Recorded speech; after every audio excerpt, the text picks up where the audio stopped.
ہم کریں گے ہر مظلوم کی حمایت۔ السلام علیکم، میں ہوں حورین فاطمہ اور آپ دیکھ رہے ہیں مایتی نیوز HD چینل۔ نظر ڈالتے ہیں آج کی اہم خبروں پر۔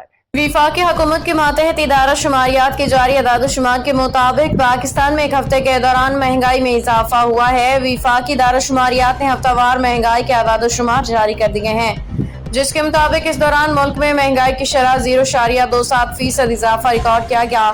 ایک ہفتے میں جن اشیاء خردنوش کی قیمتوں میں اضافہ ہوا ان میں چینی ₹3.77 فی کلو مزید مہنگی ہوئی ہے اور اس قیمت ₹180.93 فی کلو تک جا پہنچی۔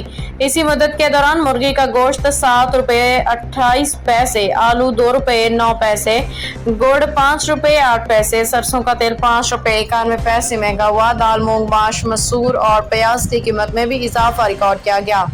ایک ہفتے میں LPG کی قیمت میں بھی ریکارڈ اضافہ، گھریلو سلنڈر ₹452.47 ہو گیا۔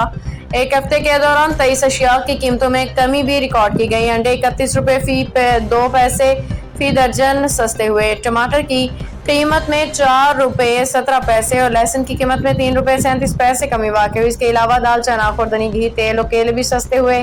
ادارہ شماریات کے اعداد و شمار کے مطابق حالیہ ہفتے 20 اشیاء کی قیمتوں میں استحکام رہا۔ باخبر رہیے ہر جگہ ہر وقت، جانیے ملکی و غیر ملکی حالات و واقعات یقین کے ساتھ۔